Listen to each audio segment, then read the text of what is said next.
Hey guys, welcome to the Cozy House. We're back with another audiobook chapter of Record of the End, Reilly the Void. As you can see, I'm taking a bit of a different approach, coming to you guys with it just being me to read you my stories. I hope you guys have been enjoying and liking them. If you do, like, subscribe, throw out any comments. I'll do my best to read and respond to what I can. With that being said, we've got the candles burning, we've got incense. I think we just dive right on into this. How about you? Chapter 4, To Learn is to Grow. Each day followed the routine of the one before. Mornings were lessons on the Lejjer led by Alakai. Surprising to Reilly and the others, Alona sat down and participated in each class as they did, though she always seemed to keep her distance. While it had been a shock at first, and the new information kept the friends interested and focused during the lectures, they weren't all winners. In fact, most classes focused on detailed points of history, such as when the Lejjer influenced and changed history over time, or the class structure of their people. Whole days could be spent on the power dynamic of the elemental energy royal families, the council of mystic energy clans, or the angels of spiritual energy. The days that most of the group really enjoyed were about the different abilities each energy provided, or explanations behind certain myths. They learned elementals could only harness one element, and that there were smaller clans who could manipulate elements outside of the main four, such as sand, ice, and lightning. Mystic energy granted its users the unlimited creative powers of magic. While all users shared the knowledge of general spells, skilled practitioners possessed unique magic to the individual. During the lessons on spiritual energy, they were taught the difficult nature of this one. Spiritual energy involved creating protective shields, sealing powers meant to trap, and the ability to summon entities and creatures of history and mythology. The powers rarely harnessed without aid, though, as most of those who practiced the art used books or scrolls containing the spell. The time came when the more they learned, the harder it became to believe they stood a chance of defeating these supernatural foes. Alakai made sure to let them know the immortality of the Lejjer was not the same as them being invulnerable. The Lejjer could be killed. He also made it known that the powers his people had were more limited than they might appear. Today's lesson will be on the weakness of my people, Alakai said to start his morning session, piquing the interest of even a coffeeless Rachel. The truth is, our strength is not infinite. In fact, it is much the same as human strength. Much in the way as you all grow tired during a workout, after you reach your peak and your strength begins to wane, so does ours. Our strength is not perfect. We fight fatigue just as humans do. I'll admit, that's some of the best information we've received yet, said Alex, as a summation of what they had heard. I like our odds, assessed Rachel, always an odd sort of positivity for the group. In the second week of lectures, a particularly interesting story was told by Alakai. He had been waiting to inform them of this piece of history for a long time. The intensity he taught this lesson provided an air of attention in the meeting room.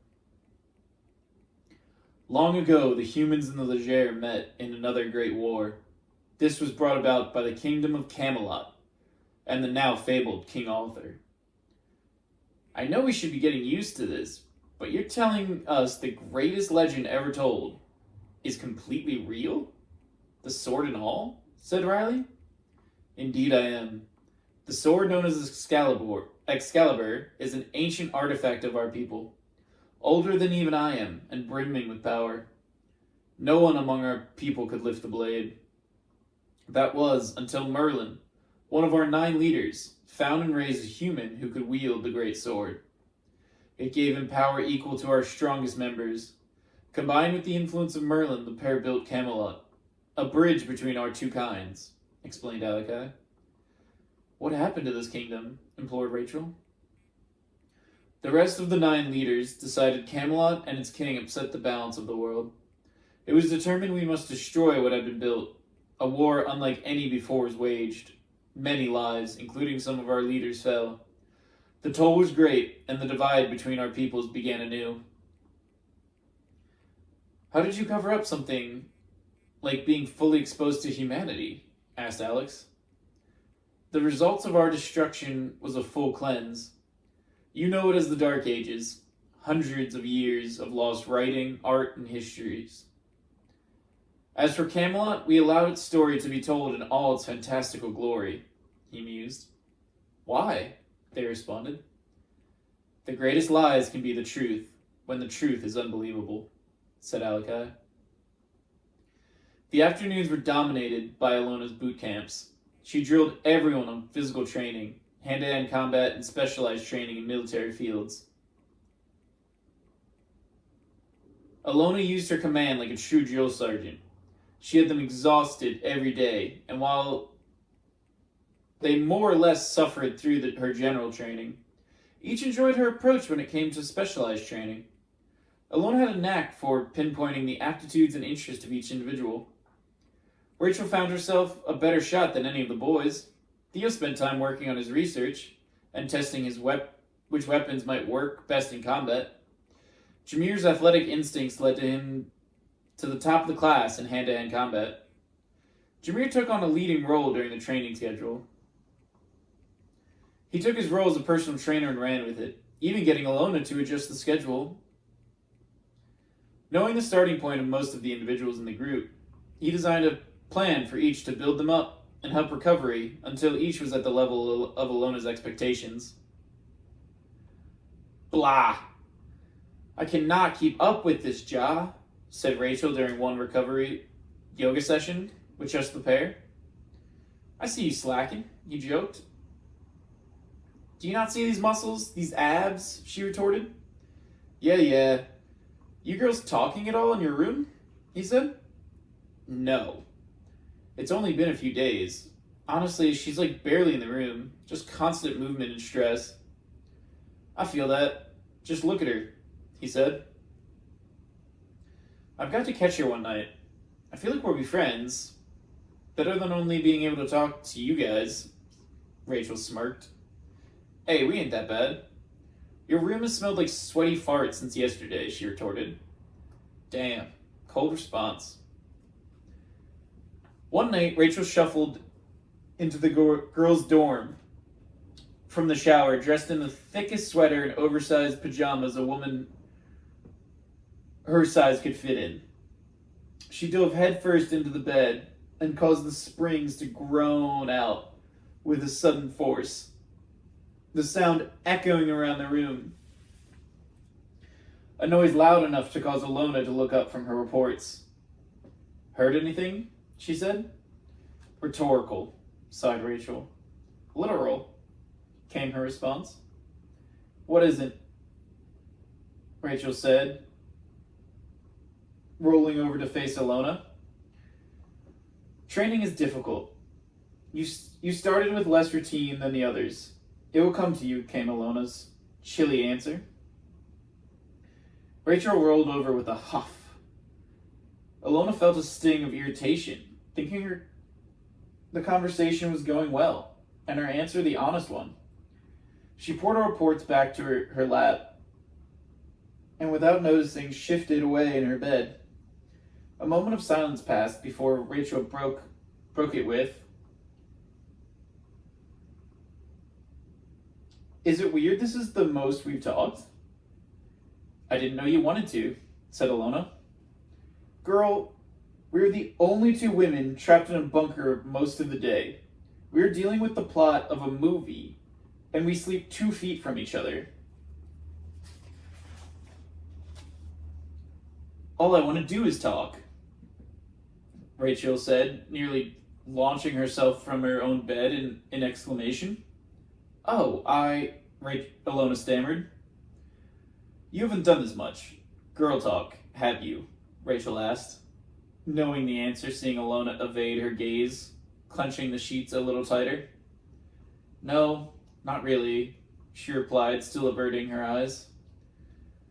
Then we have tonight's topic of conversation. What led you here to this job?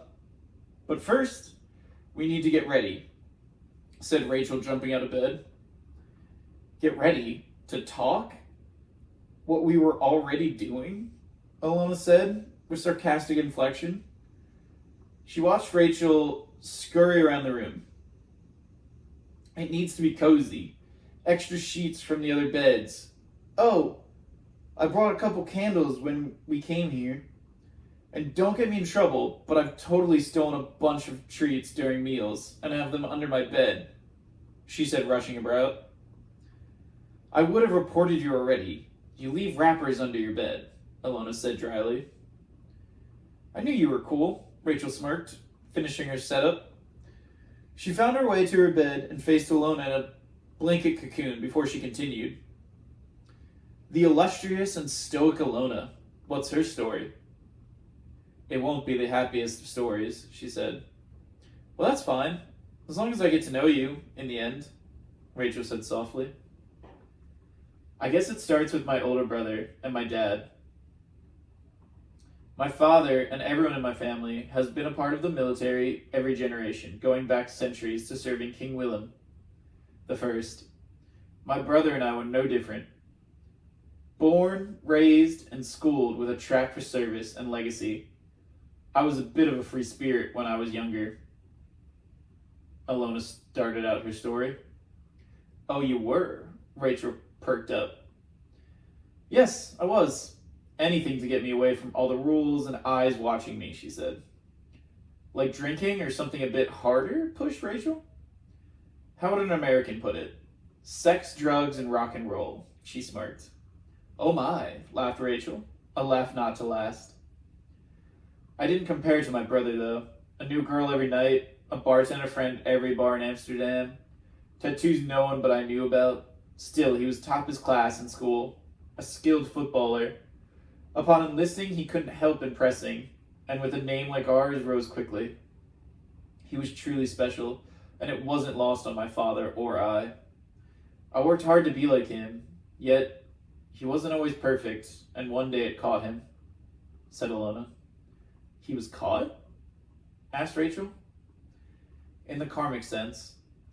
He was out drinking with friends when he saw a girl he had been with recently, and went to talk with her, unaware she had cheated with him, and was with her boyfriend.